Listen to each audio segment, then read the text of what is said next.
नमस्कार साथियों, जय हिंद जय भारत। हमारे यूट्यूब चैनल पर आपका हार्दिक स्वागत करती हूँ। जैसा कि दोस्तों हमेशा की तरह एसएससी जीडी का प्रैक्टिस पेपर लेकर आई हूँ, जिसमें 20 प्रश्न हैं। बड़े ही अच्छे प्रश्न हैं, आपको भी पसंद आएंगे। इन प्रश्नों को पढ़ करके आप अपनी तैयारी का आकलन कर सकते हैं दोस्तों, और बड़े ही मन लगा करके पढ़ाई कीजिए। अभी काफ़ी टाइम है आपके पास में तैयारी का। तो दोस्तों चलते हैं, हमारी स्क्रीन पर पहला प्रश्न देखते हैं। अगर पसंद आए तो लाइक कीजिए, शेयर कीजिए, कमेंट्स करके बताइए दोस्तों कैसा लगा वीडियो। और चैनल पर नए हैं तो सब्सक्राइब अवश्य करें।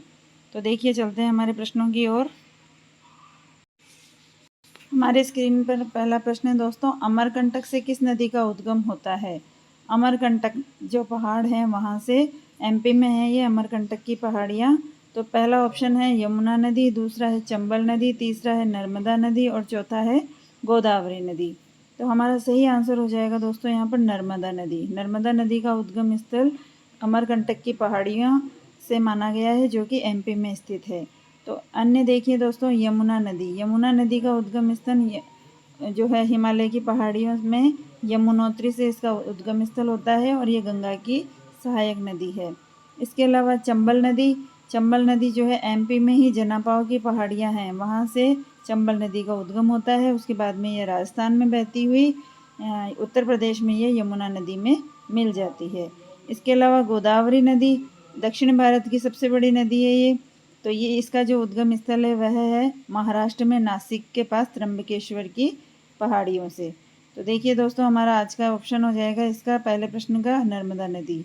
तो देखते हैं हमारा दूसरा प्रश्न। 2 नंबर प्रश्न देखिए दोस्तों, भारत में लौह पुरुष के नाम से किसे जाना जाता है? भारत में लौह पुरुष के नाम से किसे जाना जाता है दोस्तों? पहला ऑप्शन है अब्दुल कलाम आज़ाद, 2 नंबर है जवाहरलाल नेहरू, तीसरा नंबर है मोहनदास करमचंद गांधी और चौथा ऑप्शन है वल्लभ भाई पटेल। तो हमारा जो भारत में लौह पुरुष के नाम से किसे जाना जाता है, ऑप्शन नंबर द सही हो जाएगा, वल्लभ भाई पटेल। 3 नंबर प्रश्न देखिए दोस्तों, विक्टोरिया मेमोरियल। 3 नंबर प्रश्न देखिए दोस्तों, विक्टोरिया मेमोरियल कहाँ पर स्थित है? पहला ऑप्शन है कानपुर, दूसरा है लखनऊ, तीसरा है कोलकाता और चौथा है गोवा। तो हमारा सही आंसर हो जाएगा दोस्तों कोलकाता। कोलकाता पश्चिम बंगाल की राजधानी है, और यह जो विक्टोरिया मेमोरियल है यह संग्रहालय के रूप में अब काम में लिया जाता है। इसका निर्माण 1906 से 1921 के बीच में हुआ था। इसका निर्माण जो 1906 से 1921 के बीच में हुआ था, और 1921 में यह जनता के लिए देखने के लिए संग्रहालय के रूप में खोल दिया गया था। तो नेक्स्ट 4 नंबर प्रश्न देखिए हमारा। 4 नंबर प्रश्न देखिए दोस्तों, नेशनल बॉटेनिकल गार्डन कहाँ पर स्थित है? नेशनल बॉटेनिकल गार्डन, बॉटेनिकल होता है जहाँ पर विभिन्न प्रजातियों के पौधे जो है नर्सरी के रूप में वहाँ पर रखे जाते हैं, उनकी देखभाल की जाती है। तो यह गार्डन कहाँ पर है? पहला ऑप्शन है जयपुर, दूसरा लखनऊ, तीसरा इंदौर और चौथा है देहरादून। हमारा सही ऑप्शन हो जाएगा यहाँ पर लखनऊ। लखनऊ कहाँ पर है जो दोस्तों? तो यह उत्तर प्रदेश के अंदर है। और देखिए 5 नंबर प्रश्न हमारा। 5 नंबर प्रश्न देखिए दोस्तों, निम्न में से कौन सा समाचार पत्र भारत का एक प्रमुख अंग्रेजी समाचार पत्र है? तो अंग्रेजी समाचार पत्र बताना है दोस्तों। तो पहला ऑप्शन है आज तक, दूसरा है राजस्थान पत्रिका, तीसरा है दैनिक भास्कर और चौथा है टाइम्स ऑफ इंडिया। तो ये तो बहुत ईजी प्रश्न है दोस्तों। देखिए इसमें 3 ऑप्शन जो है हिंदी के अंदर है और एक ही है इंग्लिश के अंदर। तो इसका सही आंसर हो जाएगा the number option, times of India. समाचार पत्र जो है भारत का एक प्रमुख अंग्रेजी समाचार पत्र है। 6 नंबर प्रश्न देखिए दोस्तों। छठा प्रश्न देखिए दोस्तों, रघुवंशम नामक पुस्तक किसने लिखी? रघुवंशम नामक पुस्तक किसने लिखी? पहला ऑप्शन है तुलसीदास, दूसरा है कालिदास, तीसरा है सूरदास और चौथा है कबीरदास। तो रघुवंशम के जो लेखक है दोस्तों, ब नंबर ऑप्शन सही हो जाएगा यहाँ पर, कालिदास। कालिदास जी ने जो है रघुवंशम लिखी थी, और ये इनकी जो विधा है रघुवंशम की वह है नाटक। रघुवंशम क्या है? नाटक, और यह महाकाव्य भी माना जाता है। देखिए दोस्तों 7 नंबर क्वेश्चन जो है, 7 नंबर प्रश्न देखिए दोस्तों, भारत का राष्ट्रीय पशु कौन सा है? राष्ट्रीय पशु बताना है। पहला है चीता, दूसरा हाथी, तीसरा शेर और चौथा है बाघ। तो हमारा जो भारत का जो राष्ट्रीय पशु है वह है ऑप्शन नंबर द बाघ।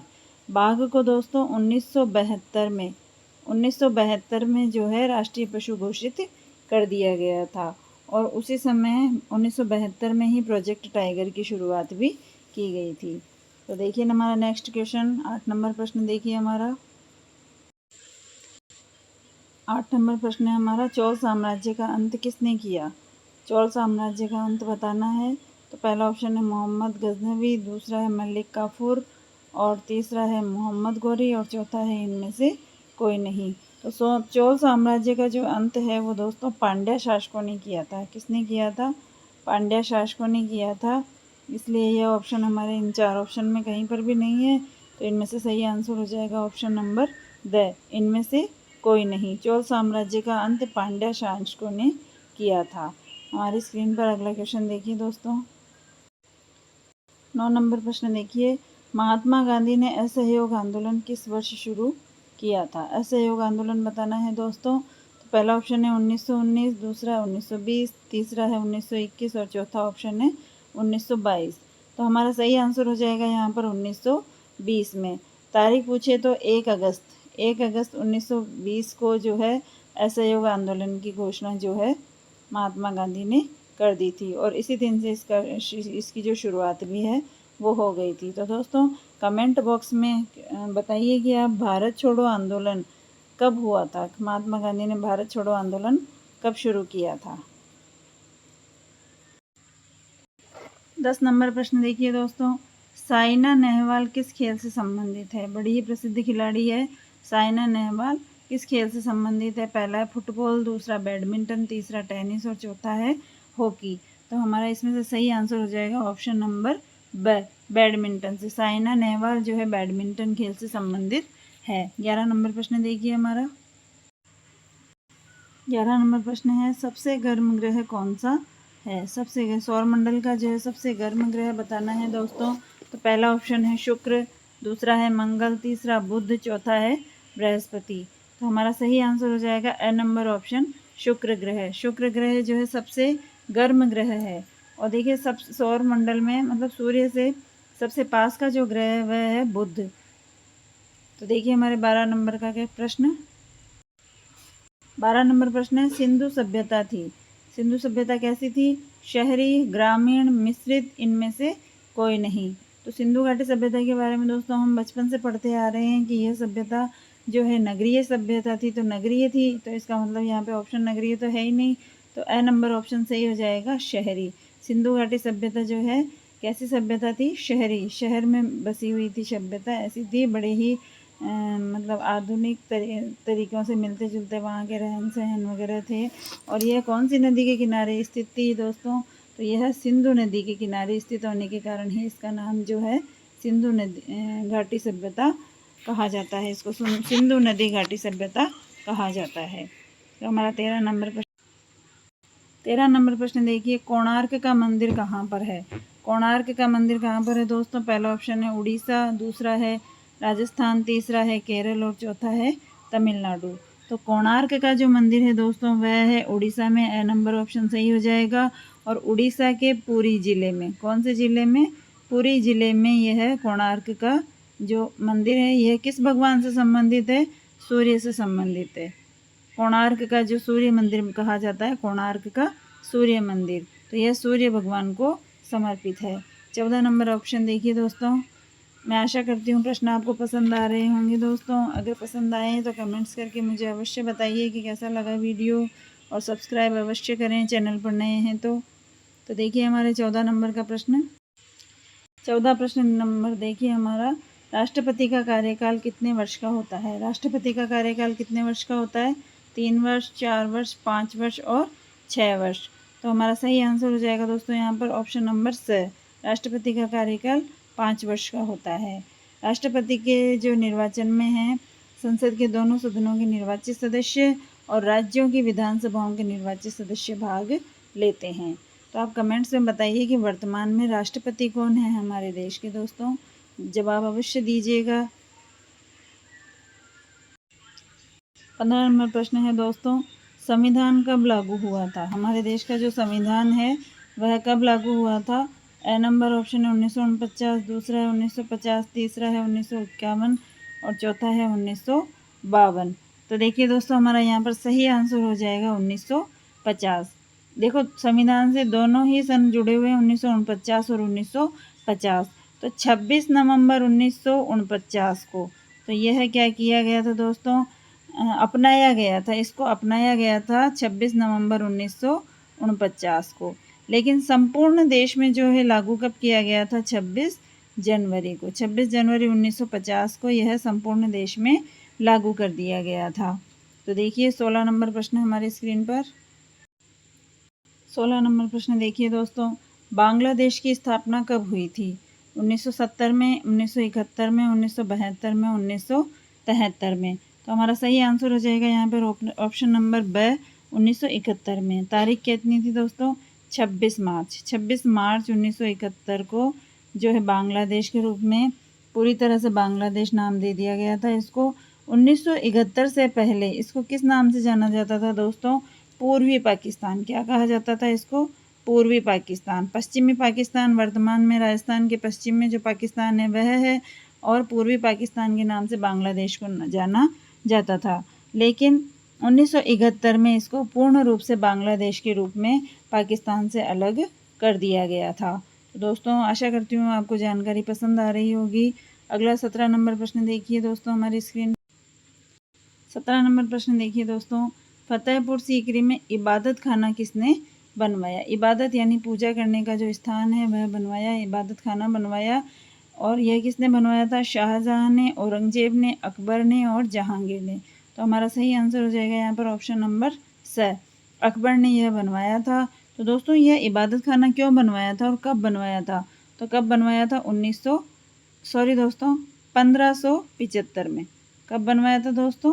1575 ईस्वी में बनवाया गया था। ये मुगल सम्राट अकबर के द्वारा बनवाया गया था, और इसमें विभिन्न धर्मों के आध्यात्मिक जो नेता थे इनको इकट्ठा किया जाता था, ताकि ये लोग अपने अपने धर्म के हिसाब से धार्मिक शिक्षाओं पर चर्चा कर सके। तो इसीलिए अकबर ने जो है फतेहपुर सीकरी में इबादत खाने का निर्माण करवाया था। 18 नंबर प्रश्न है, भारत चीन युद्ध कब हुआ था? भारत और चीन के बीच में युद्ध कब हुआ था दोस्तों? ए नंबर ऑप्शन है 1962, दूसरा 1972, तीसरा 1965 और चौथा है 1999। तो हमारा सही आंसर हो जाएगा दोस्तों यहाँ पर भारत चीन युद्ध कब हुआ था? ऑप्शन नंबर ए सही है, 1962 में। उस समय क्या हुआ था दोस्तों? चीन ने अरुणाचल प्रदेश के आधे से भी ज़्यादा हिस्से पर जो है यहाँ की एक आर्मी थी, चीनी पीपल्स लिबरेशन आर्मी, उसने अस्थायी रूप से कब्जा कर लिया था।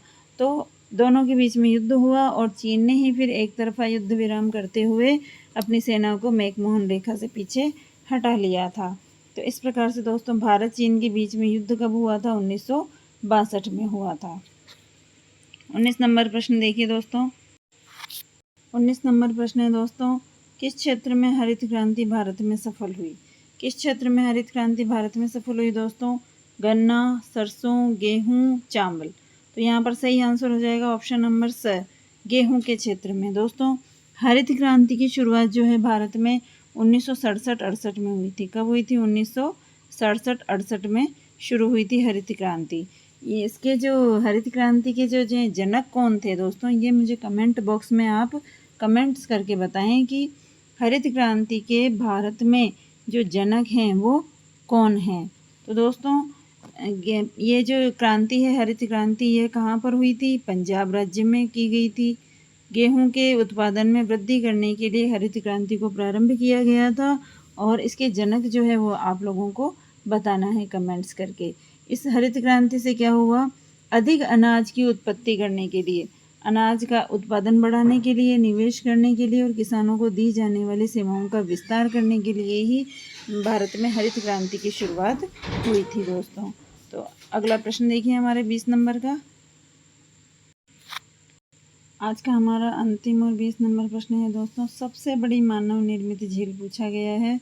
भारत की जो है सबसे बड़ी मानव निर्मित झील पूछी गई है चिल्का झील। ये दोस्तों 2 बार छप गया था, गलत बात है ये तो। दूसरा है उदय सागर झील, तीसरा है गोविंद सागर और चौथी है वुलर झील। तो देखिए दोस्तों, सबसे बड़ी मानव निर्मित झील पूछी गई है भारत की, तो सही ऑप्शन हो जाएगा गोविंद सागर। इसका पूरा नाम है गोविंद वल्लभ पंत सागर। तो यह जो झील है वह भारत की सबसे बड़ी मानव निर्मित झील है, जिसको कृत्रिम झील भी कह सकते हैं हम। और यह कहाँ पर है? यूपी में, यूपी के सोनभद्र जिले में यह स्थित है। और दोस्तों, राजस्थान के जो उदयपुर जिले में डेबर झील है, जिसको जयसमंद झील भी कहा जाता है, वह भारत की दूसरी सबसे बड़ी कृत्रिम या मानव निर्मित झील कह सकते हैं। तो सेकंड जो झील है वह भारत की, वह है जयसमंद झील। कौन सी झील है? जयसमंद झील। तो दोस्तों, ये हमारे 20 प्रश्न थे एसएससी जीडी के लिए। बड़े ही शानदार क्वालिटी के प्रश्न हैं जो आपको बेहद पसंद आएंगे। अगर कोई गलती हुई है तो वह भी मुझे कमेंट्स करके बताइए आप लोग। और अगर अच्छा लगा है वीडियो तो वह भी कमेंट्स में बताइए, लाइक ज़रूर कीजिएगा दोस्तों। और जो है बीच में जो मैंने प्रश्न पूछे हैं उनके भी आप लोग जवाब देने की कोशिश कीजिए, ताकि अगर आता नहीं है तो ढूंढ के दीजिए, ताकि आपको वो सब प्रश्न आपको अच्छे से याद हो सके। दोस्तों, मेरी तो यही कोशिश है कि ज़्यादा से ज़्यादा सिलेक्शन करवा सकूं आप लोगों का, और बढ़िया बढ़िया प्रश्न आपसे कराऊं, ताकि आपका आकलन हो सके, अच्छी तैयारी आप कर सको। तो दोस्तों, इसी के साथ में जय हिंद, जय भारत। अगले वीडियो में फिर मिलेंगे, तब तक के लिए जय श्री कृष्णा।